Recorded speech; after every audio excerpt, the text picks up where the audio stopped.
terceiros usados em livros didáticos são daqueles assuntos que sempre causam muita controvérsia, porque cada editora assume um risco em relação àquilo que ela vai usar sem pedir licenciamento e aquilo que vai ser objeto de licenciamento.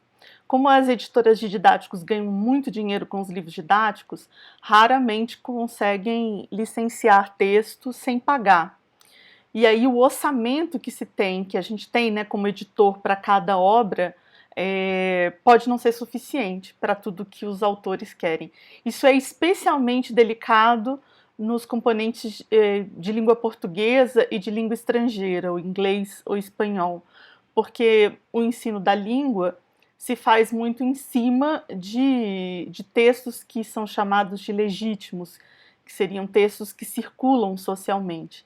Porque é claro que os autores podem, né, inventar textos, então precisa de uma bula, eu invento uma bula fictícia, eu preciso de um conto, eu escrevo um conto, mas esses textos não são tão significativos quanto aqueles que estão em circulação na sociedade brasileira, ou no caso das línguas estrangeiras, em outras sociedades.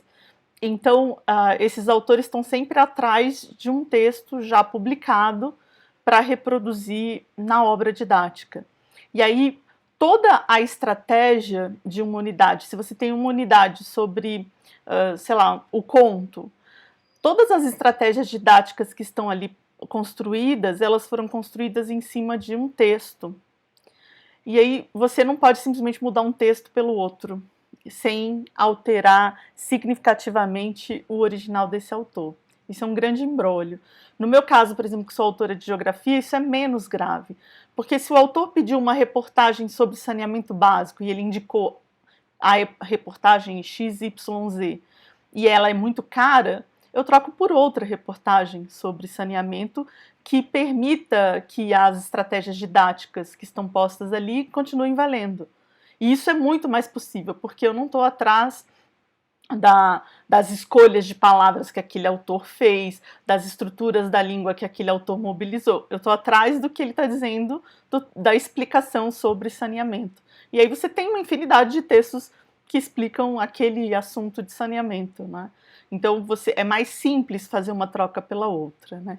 Quando eu falei dos fluxos, de como a gente precisa se adiantar em relação às ilustrações, isso ficou um pouco ali solto, porque não é um assunto com o qual eu lide muito, mas da mesma forma que a gente precisa solicitar ilustrações, às vezes antes de o texto começar a ser construído, a gente precisa verificar as condições dos textos de terceiros, aquilo que precisa de autorização, com antecedência, antes até do autor começar a escrever o original de texto. Essa é a boa prática, né, que se pode ter nesse campo.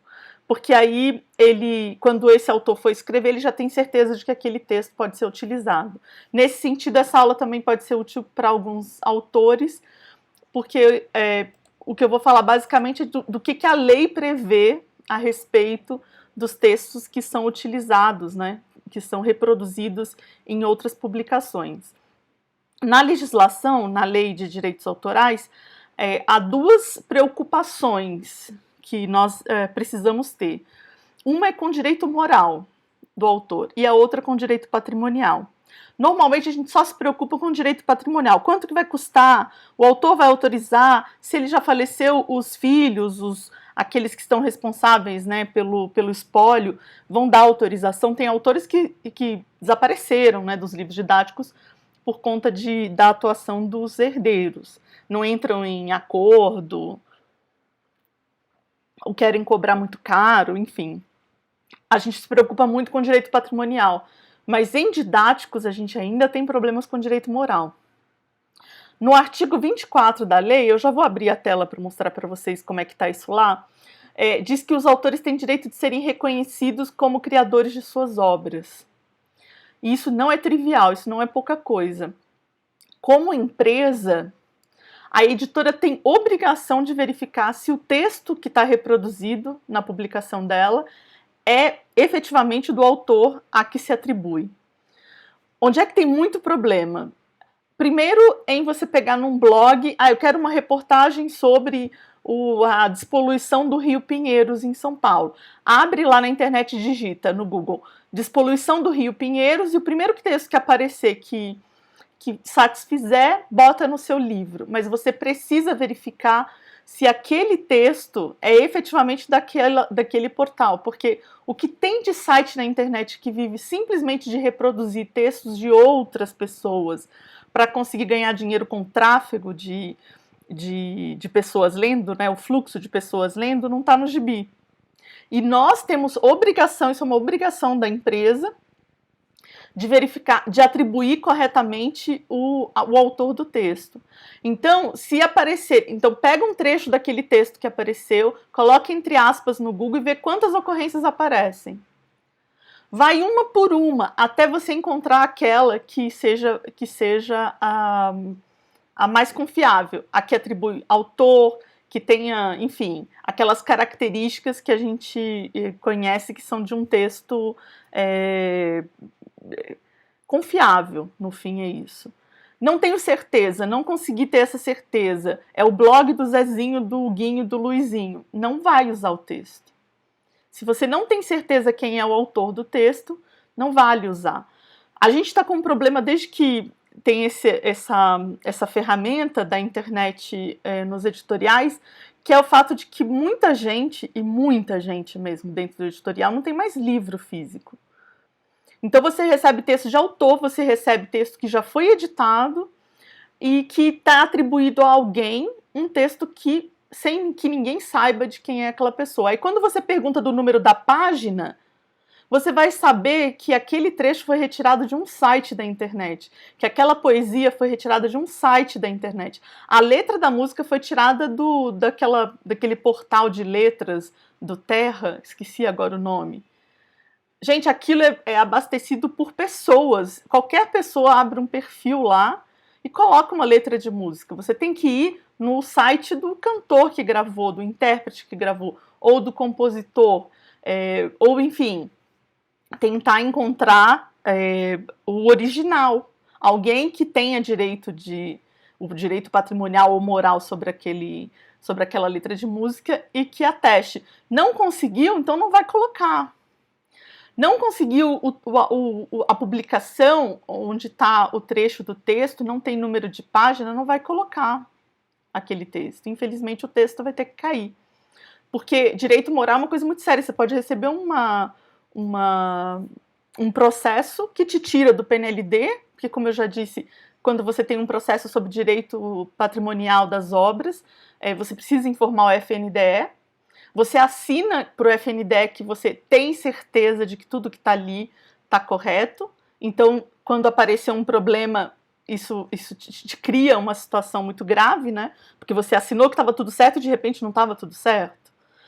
Ou você vai ter que correr e aceitar pagar o que o autor quiser, ou você vai ter que fazer isso transitar pela justiça e vai ter que notificar o FNDE. Então, em qualquer caso, a situação é muito ruim. É muito melhor tirar o texto, se você não tem certeza, do que reproduzi-lo. Uma vez, quando eu trabalhava, se não me engano, na Editora do Brasil, chegou uma comunicação da agência RIF, que é uma agência que faz aquele trabalho de assessoramento dos autores, de cuidar dos direitos dos autores, dizendo assim, textos que não são dos nossos autores. E aí tinha uma lista de textos que as pessoas atribuíam a Mário Quintana, que atribuía a vários outros autores e que não eram desses autores. Ou seja, essas pessoas pegaram em qualquer portal da internet, isso eram autores de língua portuguesa, autores de história, autores de geografia, autores de livros didáticos, que pegavam qualquer texto na internet que estava dizendo que era do Mário Quintana e colocava no seu livro, sem abrir o texto, sem ir atrás do livro onde o Mário Quintana publicou aquele texto. Aliás, tem texto... Uma vez o Instituto Paulo Freire, eu mesma pedi autorização, fiz o pedido de autorização que era para o Instituto Paulo Freire, que uma autora tinha colocado um trecho de um texto do Paulo Freire, e o Instituto Paulo Freire falou, esse texto não é do Paulo Freire, nós não achamos em nenhuma publicação do Paulo Freire. Nem em entrevista, nem em conferência, nem em nada, nós não encontramos esse texto. E aí as pessoas no editorial ficavam assim, não, mas eu conheço esse texto tá citado num livro XYZ. Ou seja, o livro XYZ citou um texto, atribuiu ao Paulo Freire, sem fazer a verificação se o Paulo Freire tinha de fato escrito aquele texto, né? Eu tenho até um nome para isso na internet, né? Alguém inventa um texto e bota o nome de um autor famoso, porque assim o texto vai circular. E aí você tem o Borges dizendo coisas super piegas, você tem a Lispector dizendo coisas que não tem absolutamente nada a ver com o estilo dela. Porque alguém fez circular esses textos por aí. E outro alguém, que não tem o livro da Lispector nem do Borges, colocou no seu livro sem ter certeza de quem eram esses autores. Isso é bastante grave. Então, botar número da página é um jeito que você tem, às vezes, como editor, de lidar com o autor por isso. Eu sempre peço que o autor me mande foto da página do livro e da página de ficha bibliográfica do livro. Lá pelo meio da produção, eles param de mandar, dizendo que estão muito atribulados, depois eu te mando. E, em geral, eles não mandam porque eles não têm o livro lá, porque eles pegaram na internet. Porque quando eles têm o livro lá, se eles estão usando o livro para fazer a transcrição do texto, digitar o texto lá no original, é muito fácil pegar um celular e tirar uma foto. Quando o autor começa a enrolar, pode ter certeza que tem algum problema, porque ele provavelmente não tem o livro, nem na forma digital, nem na forma impressa, em nenhum dos dois suportes, e ele pegou de algum site da internet. Aí começam os nossos problemas. Então, para você ter certeza, né, de que aquele texto é de tal autor, você precisa pedir o original, precisa fazer o cotejo. Às vezes o autor copia e muda alguma frase, muda alguma expressão, isso também tem que ser verificado. Então é nosso dever como editor fazer o cotejo em relação ao original do texto e o texto em si. E também é nossa obrigação fazer a referência completa do texto. Não pode só colocar Paulo Freire.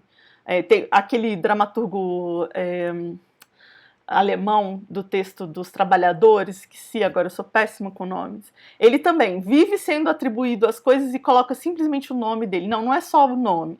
Tem que colocar o nome da publicação, onde foi publicado, tem que colocar a referência completa. Se isso está num site, não é só colocar o site. Tem que colocar todos os dados que estão lá no site. Sites também têm, de acordo com a BNT, informações que precisam ser dadas. Então não é simplesmente colocar um link, é colocar a referência de acordo com a BNT. Esse também é o nosso compromisso. Por fim, a gente tem que olhar para o direito patrimonial, porque os autores desses textos que vão ser reproduzidos no nosso livro, eles podem aprovar ou desaprovar o uso desse texto. Essa é a primeira coisa. Não é só pagar. Eles podem dizer, não quero. Né? E fora do Brasil, os criadores se preocupam mais com o contexto em que você vai usar o texto deles do que com o pagamento que vai ser feito. Muitas vezes é barato licenciar textos de fora, mas eles querem ver a página onde esse texto vai entrar. Eles querem saber qual é o contexto em que você vai usar esse texto. Isso pode criar algum embaraço, isso pode fazer demorar, né, o processo de negociação. Agora, tem exceções, e a gente pode trabalhar nas exceções para construir um material, né? Pela lei, a gente tem como exceção ao direito patrimonial o fato de que quando a obra entra em domínio público, você não precisa mais de autorização de ninguém para publicar, e você também não precisa pagar para reproduzir essa obra. Aliás, você pode reproduzir a obra na íntegra e publicar um livro da obra, sem fazer esse pagamento. Agora, atenção, o direito moral permanece. Então, obra em domínio público não é obra que você pode reproduzir e não colocar autoria. Inclusive, quando você usa obra de domínio público, você tem que dizer de que edição você usou esse texto, né? Porque ao longo do tempo, esse texto pode ter sido modificado em edições de publicações diferentes. Então, você precisa de todas as referências bibliográficas comuns. Só que você não precisa pedir autorização para ninguém e você não precisa pagar nada por esse uso. Então, essa é a primeira exceção. A segunda exceção é a da medida justificada. Eu já vou mostrar na lei. A lei diz assim, que tem alguns casos em que você não deve pagar, que você não precisa pagar, em que são exceções ao direito patrimonial. E aí, se você usar dentro dessas exceções, você está coberto, né? Por fim, a gente tem a licença aberta. A licença aberta mais conhecida, mais popular é a Creative Commons, ou seja, o próprio autor colocou em licença aberta. Inclusive no site Domínio Público existem textos literários que foram colocados lá pelos autores, estão em domínio público. Numa das produções de recursos educacionais digitais, eu usei vários textos literários que estavam lá para criar narrações. Então eu criei podcasts em que uma narradora narrava as histórias e aí eu usei as histórias que estavam lá em domínio público, né? Porque o próprio autor colocou em domínio público. E aí a única coisa que eu preciso fazer, assim como no caso, né, do domínio público, no caso da licença aberta, da licença de Creative Commons, identificar o autor, porque cabe a ele o direito moral.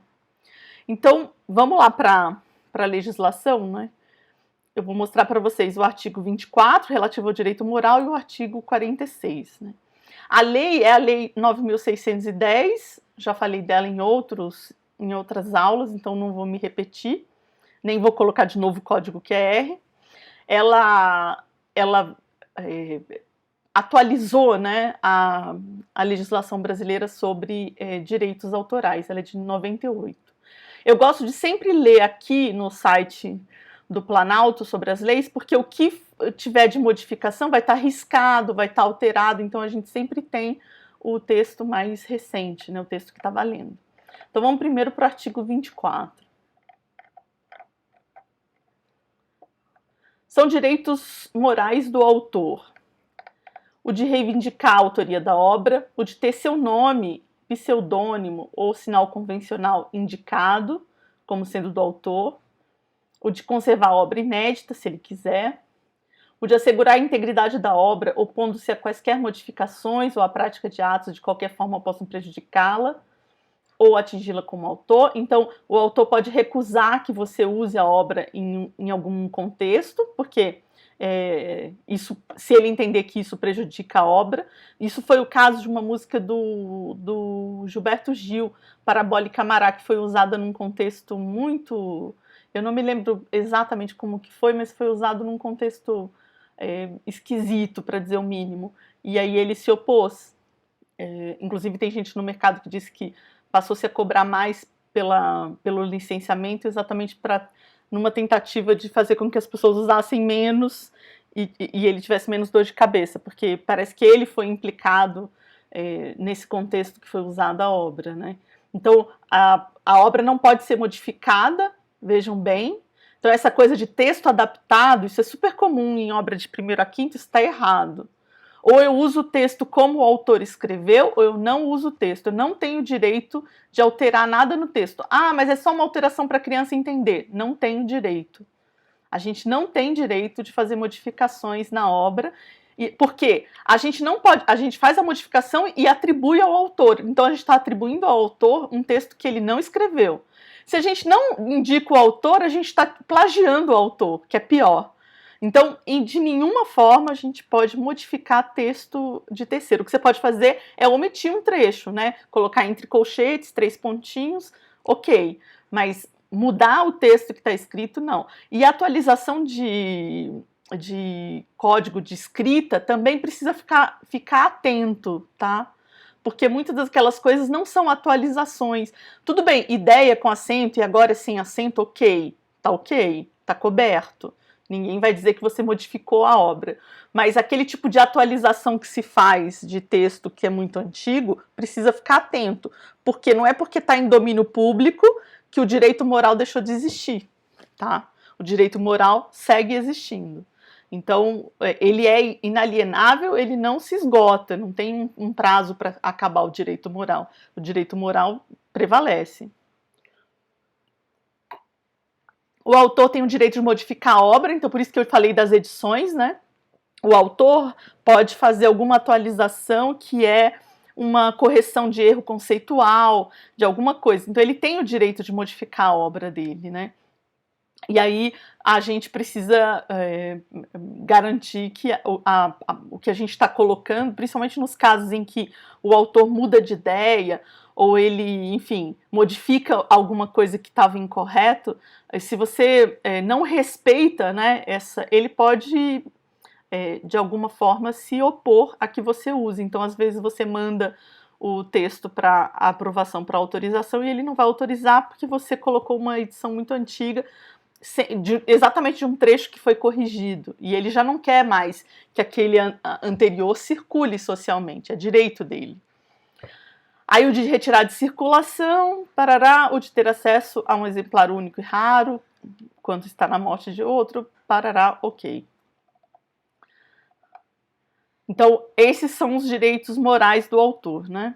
Agora vamos lá para o artigo 46, para a gente olhar quando é que o direito patrimonial tem exceção. Então, aqui, capítulo 4 das limitações aos direitos autorais. Não constitui ofensa aos direitos autorais a reprodução na imprensa de notícia ou de artigo informativo. Então, a imprensa tem sempre muita liberdade para a reprodução das coisas. A reprodução em diários ou periódicos de discursos pronunciados em reuniões públicas. A reprodução de retratos ou outra forma de representação da imagem feitos sob encomenda. E a reprodução de obras literárias, artísticas ou científicas, essa é o que mais nos interessa, né?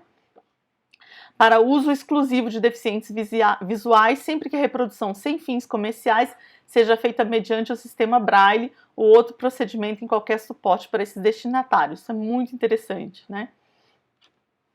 Aí depois, não constitui ofensa aos direitos autorais. 2. A reprodução em um só exemplar de pequenos trechos para uso privado do copista, desde que feita por este sem intuito de lucro. Então eu posso fazer o meu diário cheio de textos, isso não fere direitos autorais. Não constitui ofensa aos direitos autorais a citação em livros, jornais, revistas ou qualquer outro meio de comunicação de passagens de qualquer obra para fins de estudo, crítica ou polêmica. Vejam que a gente está aqui, ó, fins de estudo. Então, se em língua portuguesa a gente precisa estudar os textos que circulam socialmente, então o livro didático tem o direito de citar passagens de qualquer obra para fins de estudo. A gente está coberto. A questão que não está muito clara está aqui, ó, na medida justificada para o fim a atingir, indicando-se o nome do autor e a origem da obra. Então, sempre indicando quem é o autor, de onde a gente tirou a obra. Mas o que é na medida justificada para o fim a atingir? Então, se é para finalidade de estudo, eu tenho a finalidade de estudo de uma poesia, eu posso publicar uma passagem dessa poesia, né, uma citação, um trecho dessa poesia, numa medida justificada para o fim a atingir. Isso ficou dúbio, né? Mas aí, isso ficou dúbio, mas tem uma questão aqui embaixo que ajuda a gente a entender. Aqui, ó. A reprodução em quaisquer obras, de pequenos trechos de obras pré-existentes, de qualquer natureza, ou de obra integral, quando de artes plásticas, sempre que a reprodução em si não seja o objetivo principal da obra nova. Essa é a primeira coisa que nos ajuda a pensar o significado daquela medida justificada para o fim atingir. A reprodução da obra, seja ela integral ou um pequeno trecho, não é o objetivo da obra nova. Então, o meu livro didático não é sobre a obra da Clarice Lispector, ok? Eu estou usando um trecho de um conto, de um texto jornalístico ou mesmo de um trecho do romance para fins de estudo, e o objetivo principal é o estudo, por exemplo, da literatura, do movimento de literatura ao qual pertence a Lispector. Então, eu não estou vendendo a obra da Lispector. Tá? Essa é a primeira coisa que a gente precisa colocar como contexto. Mas tem uma segunda coisa.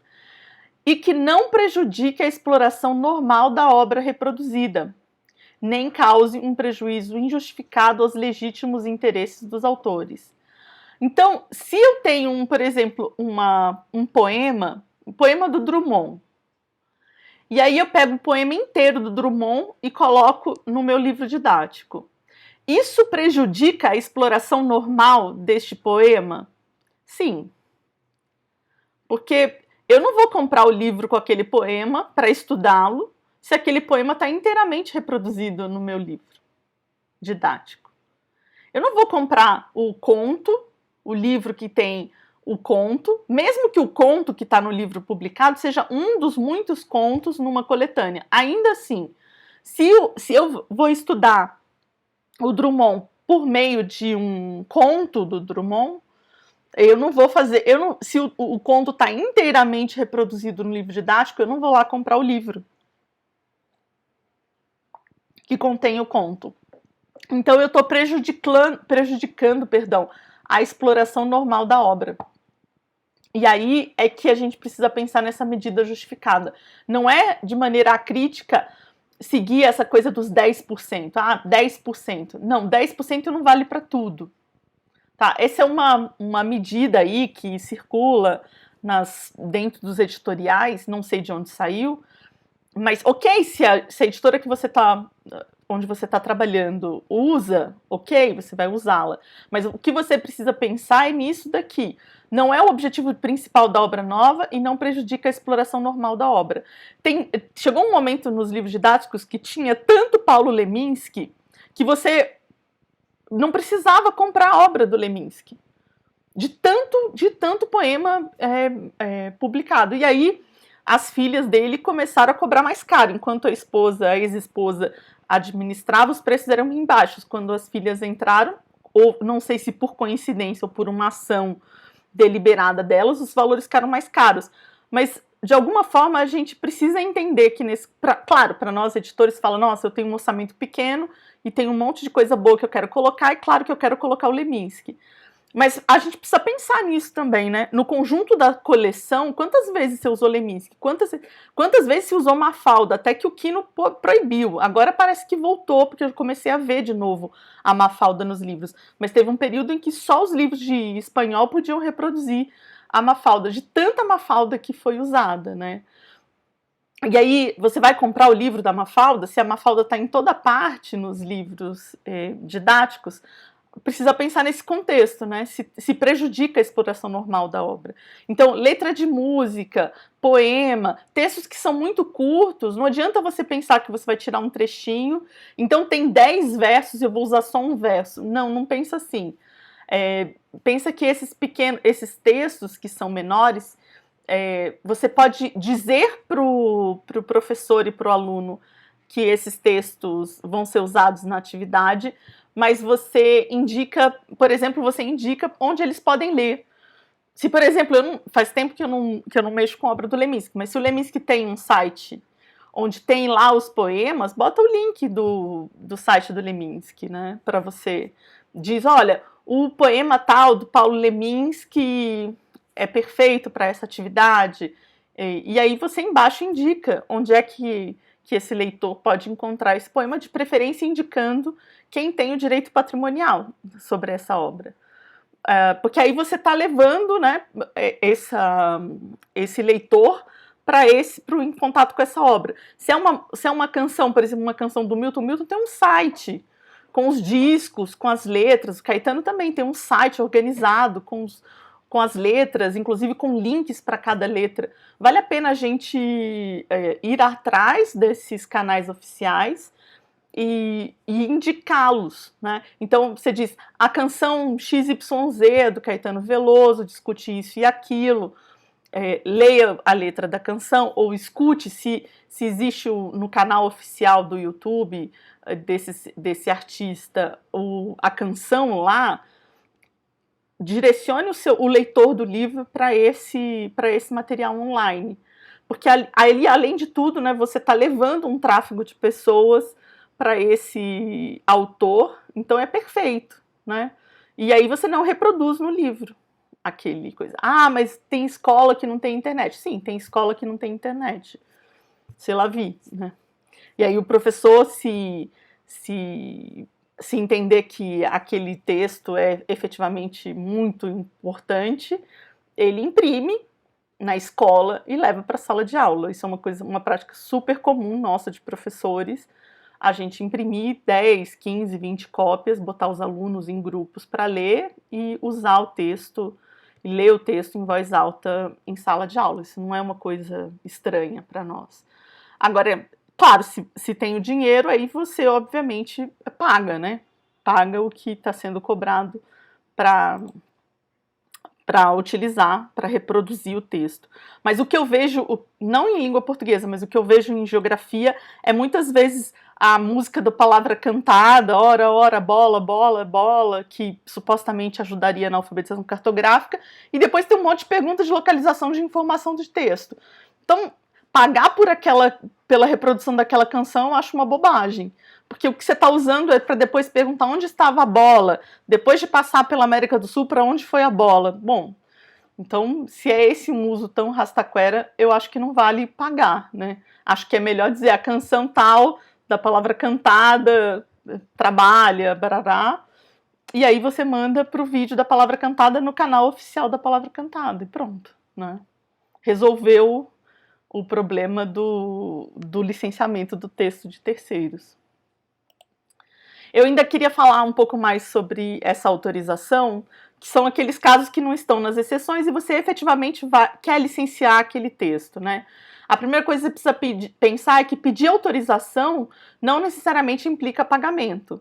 Você pode conseguir que o autor libere sem ônus. Eu já recebi aqui da editora pedidos para reprodução de pequenos trechos dos livros aqui da editora, e autorizei todos sem ônus, nunca cobrei nada por isso, entendendo sempre que essa é uma boa publicidade, entre aspas, do livro, né? Porque vai estar lá escrito o nome do autor, o nome da obra, então achei que podia ser interessante.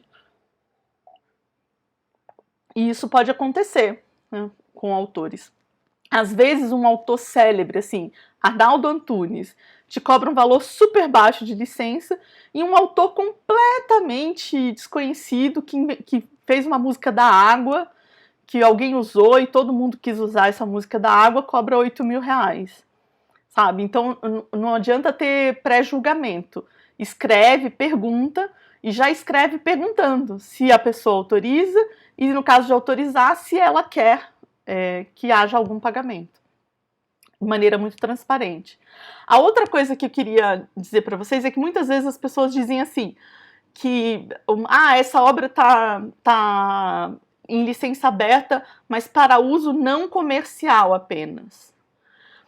Para uso comercial ela não está aberta. Só que a gente tem que pensar que o uso comercial não quer dizer apenas que você vendeu o seu livro. Então, o meu livro está à venda, então o uso que eu estou fazendo do texto XYZ é um uso comercial. Não, não necessariamente.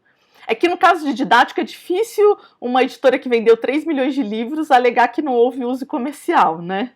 Mas para nós pequenos editores a coisa pode ser bem diferente. Pelo seguinte, uso comercial é se eu vou vender a obra. Vejam que está escrito lá na lei. Né? Na lei está isso bem claro. Você está vendendo a obra ou você está fazendo um uso da obra, um uso justificado da obra para fins de estudo.